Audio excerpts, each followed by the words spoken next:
ایک abstract art کے ذریعے سے، یہ بھی ایک جی اظہار کا ذریعہ۔ اظہار کرو کیا تو یہ ذریعہ جو ہے یہ ہر ایک انسان کو چاہیے، اس کی ایک سائیکولوجیکل ریکوائرمنٹ ہے یہ۔ تو اسی طرح جیسے میں نے عرض کیا کہ شاعری بھی اظہار کا ایک ذریعہ جی۔ ہے۔ وہ جو قوالی کا آپ نے ذکر فرمایا، قوالی اصل میں یہ اظہار کا ذریعہ بہت بڑا ہے، اس میں شک نہیں، جی لیکن یہ انڈین سب کانٹیننٹ میں رائج ہوئی ہے اصل میں، جی اور اس کے رائج ہونے کی ایک بڑی وجہ تھی جی ہمارے یہاں جو بزرگان دین انڈیا میں تشریف لائے اسلام کی ترویج کے لیے، اسلام کو پھیلانے کے لیے، میں یہ سمجھتا ہوں کہ ہیومن سائیکالوجی کو بڑی گہرائی سے سمجھنے والے لوگ تھے۔ تو یہاں پہ درگاہ کا سلسلہ جاری ہوا، اس کے اندر ماحول جو تھا، عقائد نہیں، عبادات نہیں، جی جی صرف رکھ رکھاؤ، جی جی وہ یہاں کے کلچر کے مطابق تھا، جو ہونا بھی چاہیے تھا، تاکہ جو ہندو آ رہا ہے وہاں وہ ماحول کو اجنبی نہ پائے، بلکہ اس کے لیے بڑا مانوس ماحول ہو، کیونکہ یہ ہیومن نیچر میں ہے کہ اگر اسے مانوس ماحول ملتا ہے تو اس کے اعصاب بڑے پرسکون ہو جاتے ہیں۔ جب وہ اس کے اعصاب پرسکون ہوتے ہیں تو اس میسج کو ریسیو کرتا ہے جو اس کو دیا جا رہا ہے۔ ان لوگوں کے اعصاب کو پرسکون رکھنے کے لیے، ریلیکس رکھنے کے لیے، وہ اس طرح کا رہن سہن کا طور طریقے ویسے تھے، اور وہاں بیٹھ کے جب ہندو تو مسلمان کے پاس آتا تھا کہ یہ صاحب دعا ہے، اس سے دعا کراؤ میرے دنیاوی مسائل حل ہو جائیں۔ رب تعالیٰ کو چونکہ منظور تھا کہ وہ اپنے دین کو اس خطے میں پھیلا دے، ان کی دعائیں جلدی پوری ہونے لگیں، تو ہندو ان کے قریب آئے۔ وہاں پھر ان کی شخصیت کا جادو ان پر چلا کہ ان کے باڈی سے نکلنے والی وائبز بھی پازیٹیو تھی، جنہوں نے ان پہ اثر کیا۔ ان لوگوں کی بڑے عبادت گزار لوگ تھے، راہ راست پہ چلنے والے تھے، ان کا باڈی کا جو میگنیٹک فیلڈ تھا وہ اسی نسبت سے بہت اسٹرانگ تھا، اور اپنے پاس آنے والوں کو وہ میگنیٹک فیلڈ گھیرے میں لیتا تھا۔ تو یوں بڑی تیزی سے لوگ مسلمان ہونے لگے۔ جب ہم یہ کہتے ہیں کہ ان بزرگان دین نے بغیر کسی ماڈرن فیسلٹی کے، نہ کوئی لاؤڈ سپیکر، نہ کوئی ٹیپ ریکارڈر، نہ USB سسٹم، کوئی سہولت نہیں تھی، پھر ٹرانسپورٹ کی کوئی سہولت نہیں تھی، لوگ پیدل سفر کرتے تھے، اس کے باوجود انہوں نے لاکھوں کی تعداد میں مسلمان کر لیے لوگ۔ اس کے پیچھے اصل میں وجہ یہ تھی، تو چونکہ ہندو مذہب کے اندر موسیقی لازمی جزو ہے، تو میرا اپنا ذاتی خیال ہے کہ اظہار کا جو ذریعہ یہاں پہ انڈیا میں کیا، وہ اس ہیومن سائیکالوجی کو سامنے رکھ کے قوالی کی صورت میں برآمد ہوا۔ کچھ تو یہ وجہ بنی، کچھ ایسی چیزیں ہم نے انٹروڈیوس کی جو اس کے مقابلے پر آ جائیں ہندو کلچر کے، تو یہ قوالی یوں رائج پا گئی۔ یہ میں صرف قوالی کے لیے کہہ رہا ہوں، ادروائز دف پر جو موسیقی کا دف والا پہلو ہے وہ پہلے سے موجود تھا، وہ عرب میں ہے۔ یہ اظہار کے ذرائع ہیں سارے۔ وہ جو آپ نے کلمہ کے بارے میں کہا کہ کلمہ جو آپ صلی اللہ علیہ وسلم سے متعلق آپ نے وہ روایت کوٹ کی،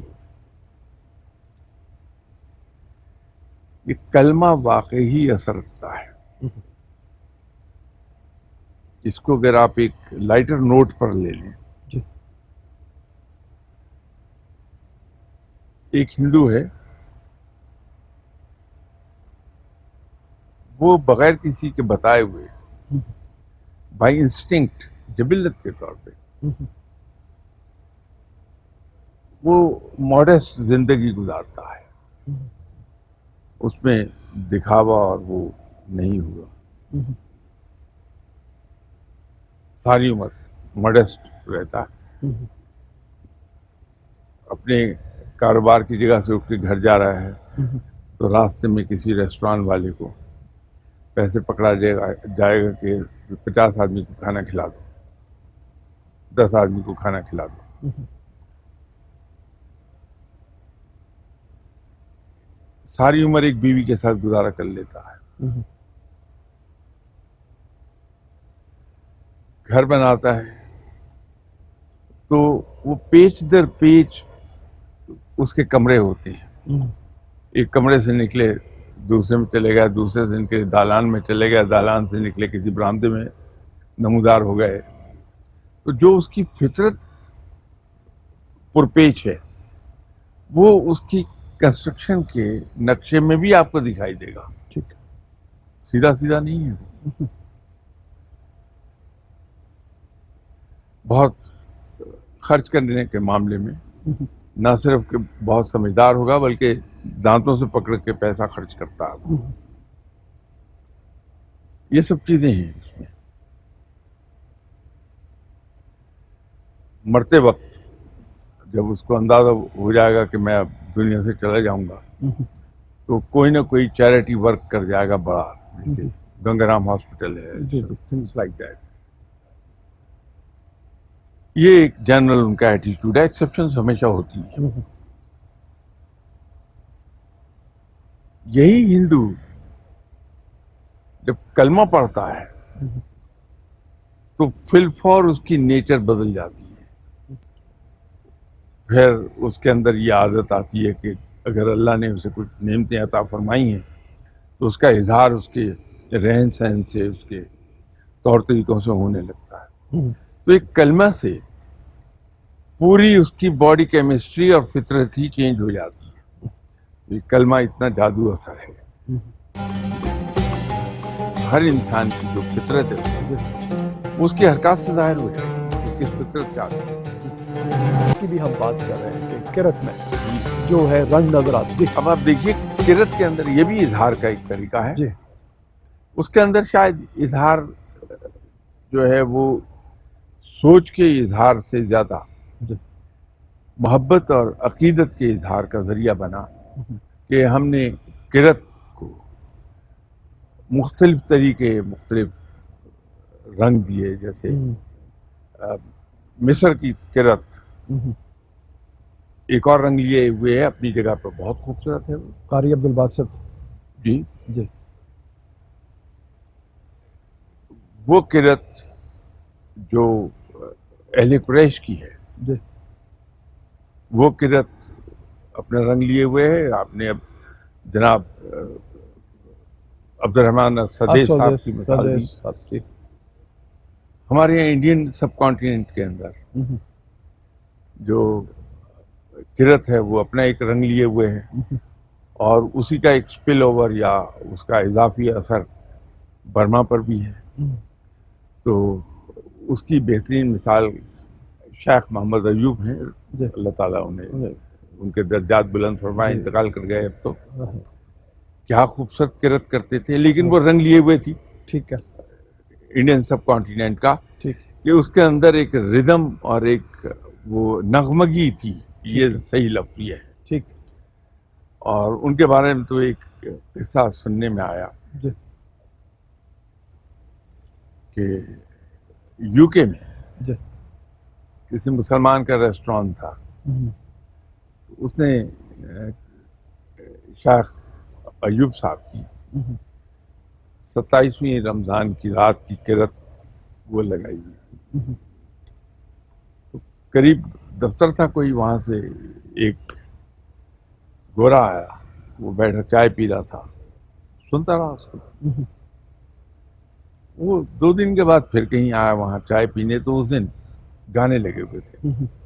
اس نے ویٹر سے کہا کہ میں 2 دن پہلے آیا تھا, جو گانا اس وقت لگا ہوا تھا وہ پلے کرو. وہ پریشان ہو گیا کہ گانا کون سا لگا ہوا تھا. اس نے جا کے مالک سے بات کی کہ وہ گورا ہے اور وہ یہ کہہ رہا ہے 2 دن پہلے جب وہ دوپہر کو آیا تھا تو جو گانا اس وقت پلے کر رہا تھا وہ گانا لگا دیں آپ. تو مالک نے سوچا, اسے یاد آیا, اس نے کہا کہ وہ گانا نہیں تھا, وہ شیخ ایوب کی قرت تھی 27ویں رمضان. تو اس نے کہا کہ ابھی ہم وہ گانا لگا رہے ہیں. تو اس نے وہ کیسٹ پلے کر دی. تو یہ بندہ انہیں سنتا رہا کچھ عرصہ اور بالآخر مسلمان ہو گیا. الحمدللہ. اس کو بتا دیا گیا کہ یہ قرآن ہے. تو وہ نغمگی لیے ہوئے ہے اپنے اندر. شیخ عبد الرحمن السدیس, جی جی ان کی قرت کو اگر آپ سنیں, وہ اہل قریش کیا جی جی رنگ ہے. وہ جی جی تو تراوی میں روانی سے پڑھ رہے ہوتے ہیں, لیکن ایک ایک لفظ اور ایک ایک زیر زبر پیش پوری علیحدہ ساؤنڈ دیتی ہوئی آپ کو ملے گی. ٹھیک ہے. وہ اتنی زبردست. جی جی مصر کی قرت کو لے لیجیے, جی جی یہ سب اصل میں ہے تو اظہار کا طریقہ ہے, ٹھیک.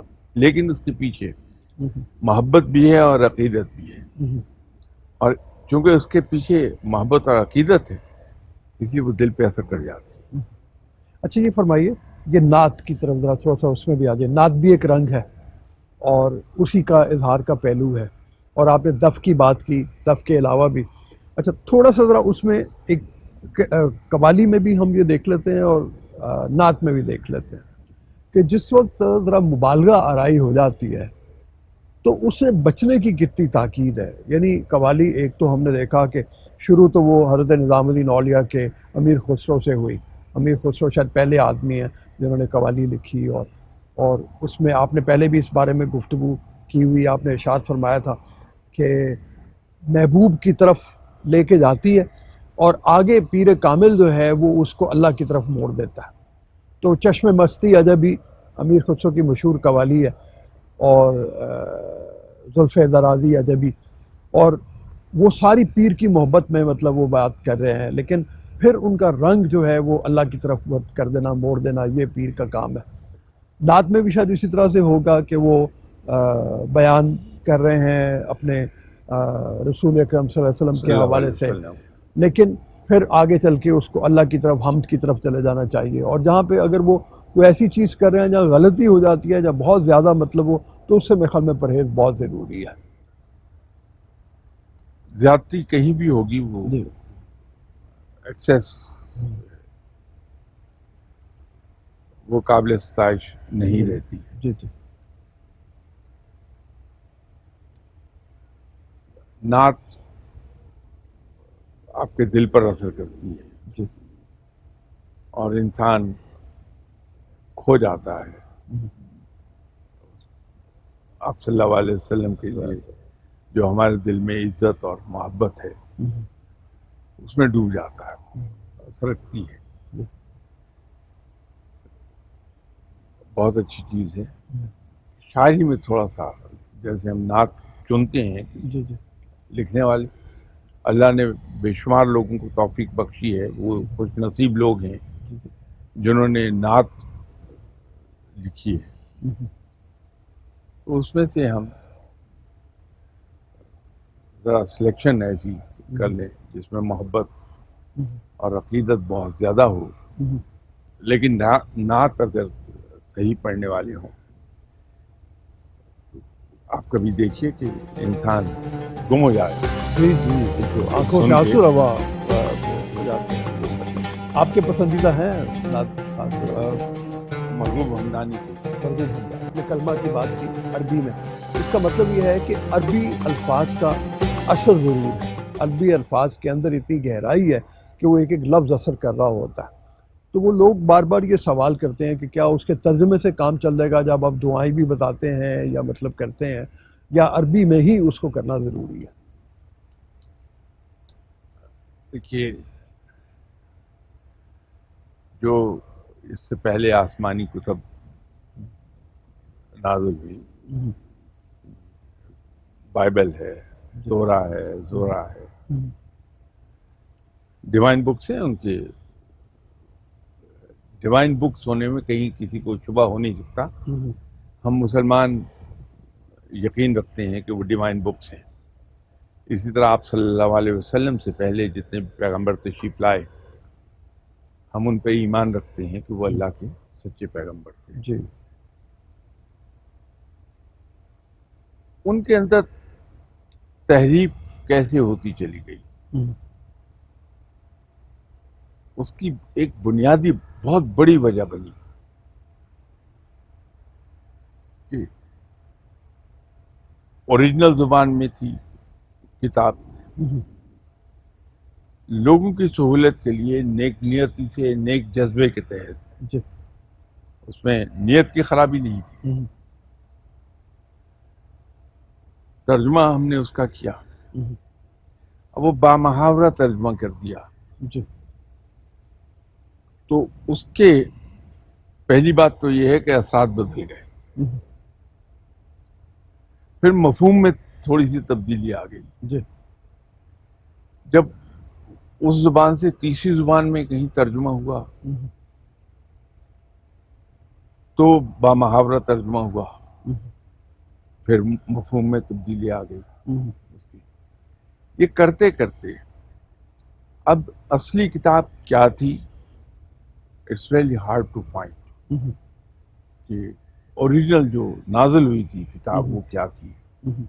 آپ کو سب وہ کتابیں ملیں گی اب جو دوسروں نے ان کا ترجمہ کیا ہوا ہے، اور ترجمہ کیا ہے تو انسان کے اپنا اسلوب جو ہے تحریر کا اور اپنی فہم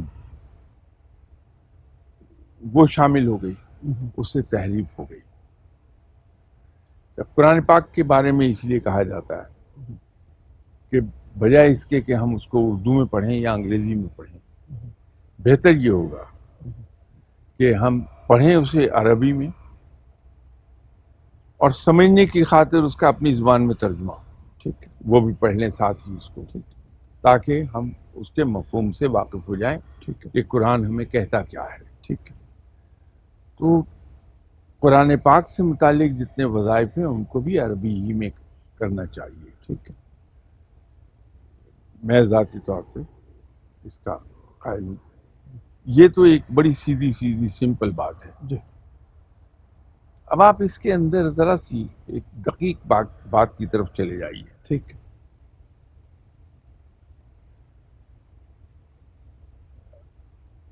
قرآن پاک صورتوں کے ایک مجموعہ کو ہم کہتے ہیں کہ قرآن پاک ہے. جی. سورت آیات کا مجموعہ ہے، مختلف آیات اکٹھی ہوئی وہ ایک اور سورہ کی صورت اختیار کر گئی. جی. ایک آیت الفاظ کا مجموعہ ہے، وہ بہت سے الفاظ مل گئے تو ایک آیت وجود میں آ گئی. ٹھیک ہے. ایک لفظ حروف کا مجموعہ ہے، اور ہر حرف اپنے اندر ایک اثر رکھتا ہے.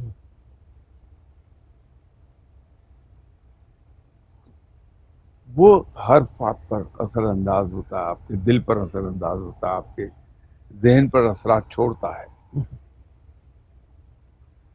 تو جب ہم وہ الفاظ سے ہٹ جائیں گے، انگریزی کے الفاظ لے آئیں گے، اور میں عربی میں الف بولتا ہوں، عربی میں اے بولتا ہوں، اب دونوں کے صوتی اثرات بالکل مختلف ہیں.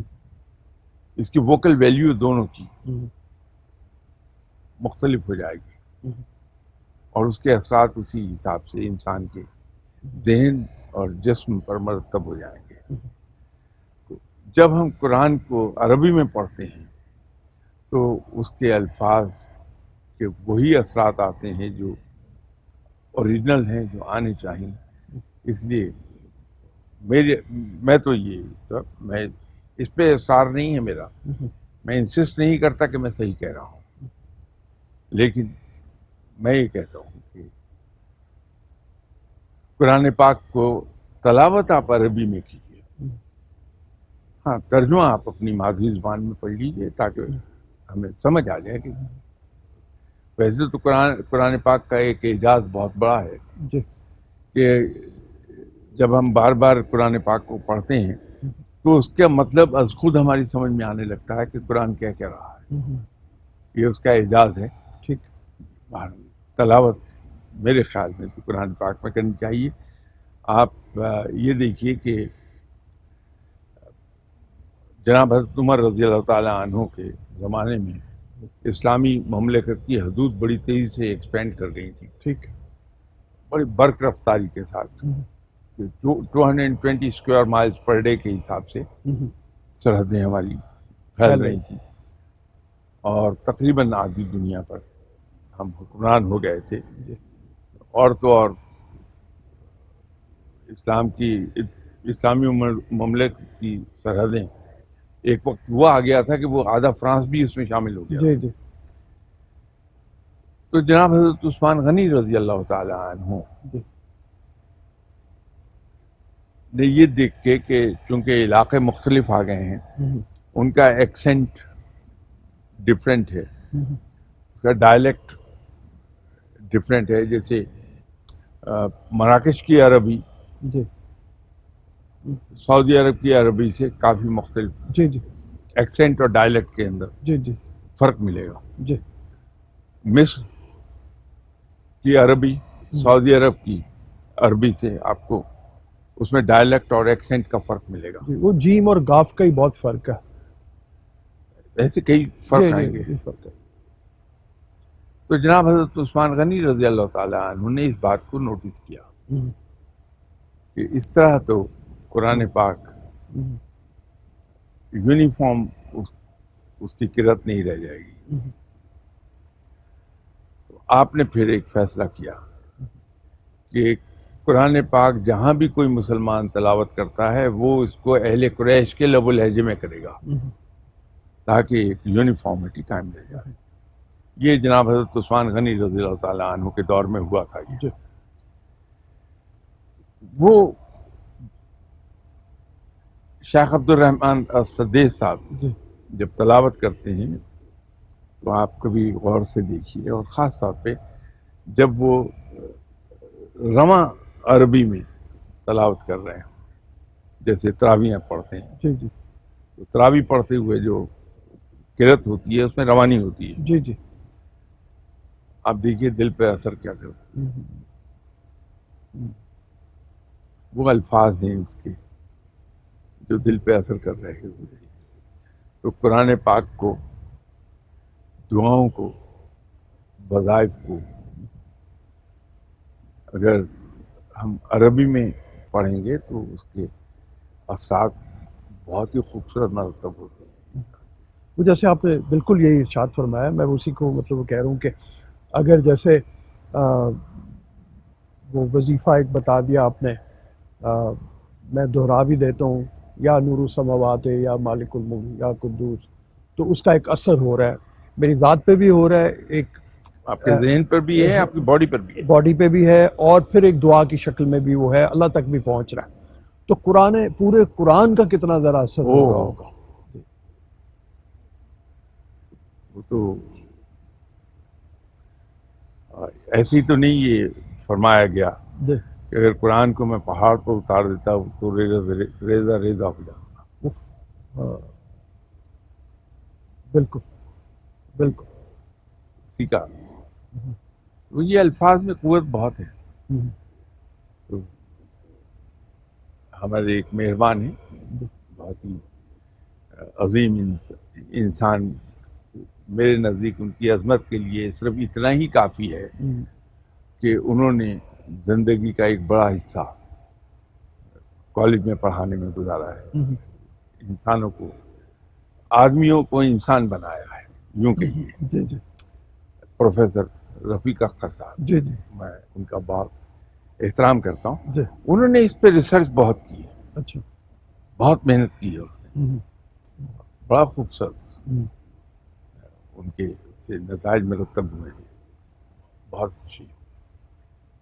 اچھا شاہ صاحب, اسی حوالے سے جیسے بات کرتے ہوئے, یعنی وہ تھوڑا سا میں یہ کہوں کہ وہ کہتے ہیں کہ یہ جتنے اسلامی فنون ہیں جن کے یعنی کلمہ سے لے کے اور پھر فنون کی شکل میں آئے, قوالی کی شکل میں آئے, درویش رقص ہیں اس کے ساتھ, یہ سارے کائنات کے نظام کے ساتھ ملے ہوئے ہیں. کائنات کا جو نظام ہے, جیسے ستاروں کی حرکت ہے تو وہ کہتے ہیں درویش کی موومنٹ بھی اسی حوالے سے ہوتی ہے, اور وہ سارا ایک نظام میں پرویا ہوا ہے.